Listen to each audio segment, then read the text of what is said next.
Phebe Wallerson, who's down the extreme end, she blogs at Nalemoon, right? I never asked.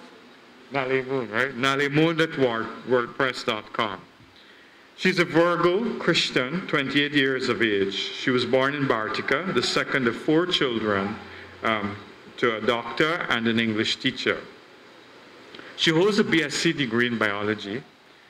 Her work life has covered teaching and health promotion education, Region 7. She's currently the town clerk of Bartica. She loves poetry and started blogging as an escape for feelings. She has no formal training in writing and describes her style as heart writing. Good night, everyone. I bid you greetings from the people of Bartica. We like to be invited to these things, you know. Like Sarah, I'm told very often that I wear my emotions on my sleeve, and so I'm going to attempt to read tonight without creating a flood in this very room. If time permits, I'll read 2 posts, both about women. I want to read from my blog, the Essequibo and She-blaming, simply because I think that it's very alarming, the situation that women face in our country. I think when I looked at the stats, it said 457 women who either died or were badly injured during the last 6 months of our year due to domestic violence. So this is the Essequibo and She-blaming.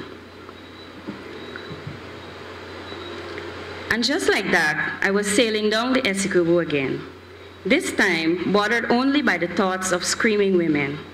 I wonder if we could ever be like this river, ever be able to swallow and release at our own will, ever be able to stretch freely over rocks louder than ourselves. You see, women have been struggling to breathe for years, but now the dense cold wind makes for strained breath and little beauty. How longer can we allow the forceful fusion of angry, broken men and women who must pay the price? I don't know her personally, but I feel her bruises. I recognize them well enough. I've seen this kind of thing before. Maybe that's part of the problem. Maybe we've all grown too accustomed to seeing these things. I have traveled this portion of river time and time again, experienced its wrath on 3 occasions. I've never stopped being amazed, though, at how even the shoreline seemed to smile at the rush and passion and force. Nor can I escape the peace that lives in the waves who call her home. We should be the same as women, always able to amaze, always assured, always at peace. But how can we? How can I say that it's possible when I've grown to see us be less valued as the days pass? I see no longer a species deserving of admiration and function and glory. Instead, I see fear, the kind that makes emerging as impossible to capture as the glass-bottom boat under the Essequibo. I saw a little girl today as we sped past a brown wooden house with a single bridge to the front. My eyes followed her until she became a speck my tilted head could no longer see. She must never come to know these horrors. Beautiful teacher, late night, broken bones, and no reasons to be calm. I'm reminded by a jolt of the boat as we pass 2 others along that she may instead know of other horrors.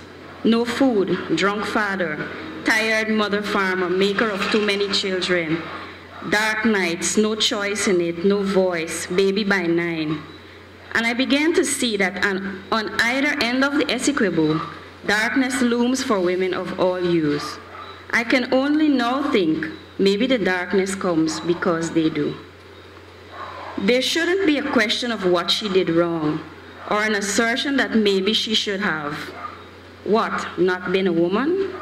Look, I'm angry. If it's all I can offer, then it is what I give. Let me stop here to insert my disgust at the women who stand and allow, to the head teachers who think being slack is reason enough to plaster blame on a child raped. Let me also stop here to say that even our politicians haven't got it right yet. Family issue Mateo. I am angry, sad to broken pieces that even today, it's still her fault. She is still the reason. We are all the problem because we let it be so. So I'll write another post about how women should be like the Essequibo River, or like mountains, or rocks, or swords, when I know that women shouldn't be anything outside of woman, because woman is and has always been enough.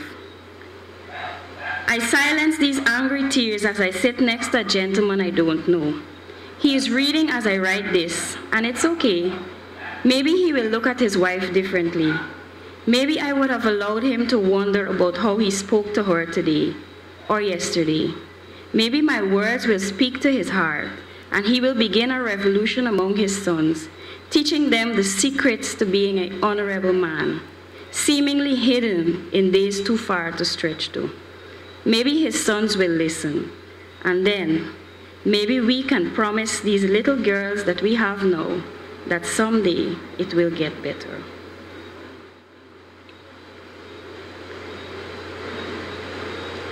This is a post called Warrior Girl and Friend, a tribute to young women.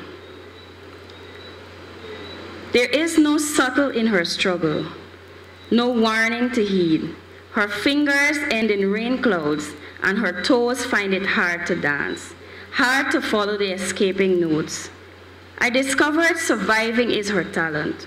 Her wings couldn't leave the cocoon, her eyes still scaled and able to lie. The birthing as beautiful as the neglect, and lie's burden stifle any attempt at truth. This warrior girl has no claims to the brown shield she wears so fearlessly. The only rebellion, that against herself. Teeth clenched together, no space for words. A fusion of faithless views and fruitless dreams. Until living is all she craves. Until dying is what makes her live. Till all she needs is herself. Just herself. There is no subtle at the tip of her. No blunt edge needing a ladder or a stool. You see, her fingers now end in rainbows, and the way her toes glide make for music that will dance to itself. I discovered that emerging is her talent. Her wings aren't trained, and her eyes are no liar. The brutal sight of her bruises confuses itself behind the truth that beams, the truth that liberates, the truth that says she is back. Whispers, you warrior girl, sprinkle magic over your brown shield. Stretch your wings, they need to feel the bashing, need to taste the rebellion. Feel it coat the edge of her teeth, grinding in anticipation of the fusion of mere passion and pulsing fear. Until living is her victory, until dying loses its grip, till she knows that gravity isn't her friend, until she is her friend. There is no subtle in her future, no weighing the scope of her tomorrow. Her fingers end in gold, and her toes have found a rhythm needing no company.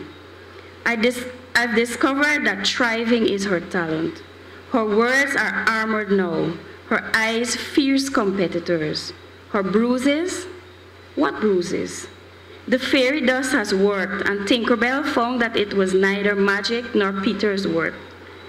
This warrior girl has earned her brown shield, her black kinks too. The truth liberates, and she soaks in hers. Freedom coats her, and this fear. What fear? A fusion of solitude and solid worth. Because living is her victory, and dying? What dying? Because all she ever needed was herself. Because she is her friend. Thank you.